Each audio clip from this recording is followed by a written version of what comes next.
सभी को मेरा नमस्ते। बच्चों कैसे हो? हाँ, बच्चे कल का गृह कार्य किए हो? हाँ, क्योंकि मैं अभी आपको उत्तर बताऊंगी और आप सही चिन्ह लगाइए।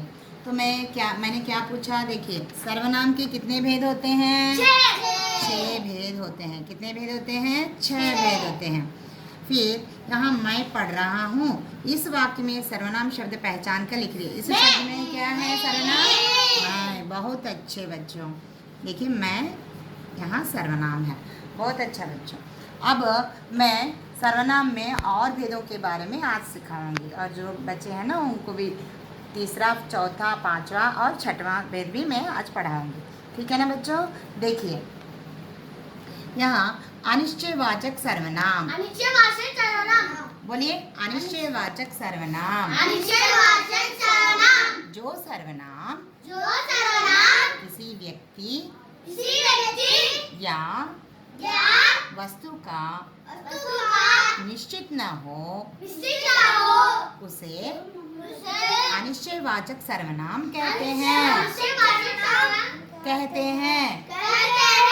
तो देखिए, जैसे कोई आ रहा है, दरवाजे पर कोई खड़ा है, स्वाद में कुछ कमी है। देखिए, इस वाक्य में कोई आ रहा है, यहाँ कोई भी नाम नहीं है, यानी कोई निश्चित नहीं है कि वहाँ कौन सा लड़का है, कोई निश्चित नहीं है।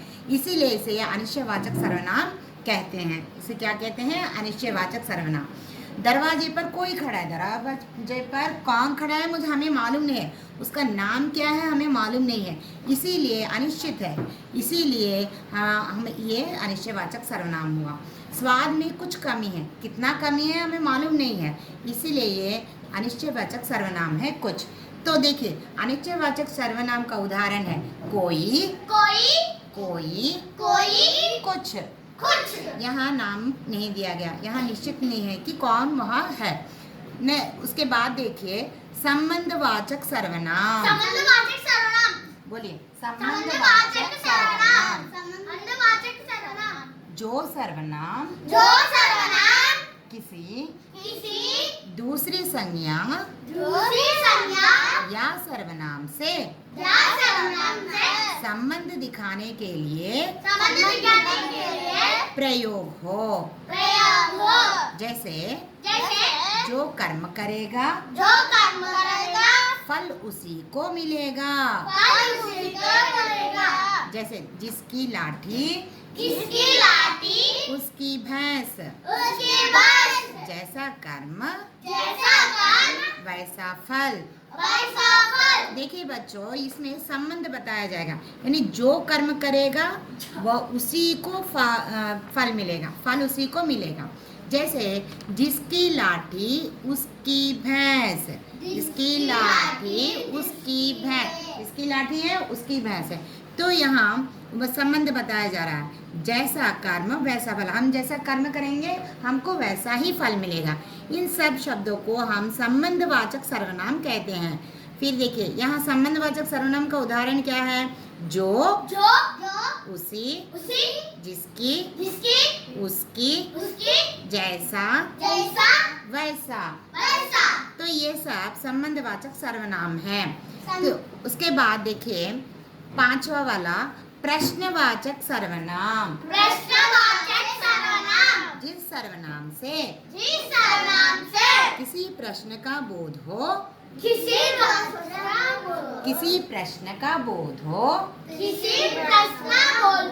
उसे प्रश्नवाचक सर्वनाम कहते हैं। प्रश्नवाचक सर्वनाम कहते हैं। तो देखिए यहाँ उदाहरण देखिए, तुम क्या कर रहे हो? तुम कौन हो? मास्टर जी का क्या नाम है? देखिए प्रश्न पूछ रहे हैं, यहाँ नाम को नहीं बताया जा रहा है, उनको पूछा जा रहा है क्या, तुम क्या कर रहे हो? क्या यहाँ प्रश्न पूछा जा रहा है, तुम कौन हो? यानी नाम के बदले हम यहाँ क्वेश्चन पूछ रहे हैं, प्रश्न पूछ रहे हैं। मास्टर जी का क्या नाम है? तो नाम के बदले हम क्या पूछ रहे हैं। तो ये सब क्या हुआ? प्रश्नवाचक सर्वनाम बोला जा रहा है। फिर एक देखिए, प्रश्नवाचक सर्वनाम के उदाहरण क्या है? क्या, क्या, कौन, कौन, क्या।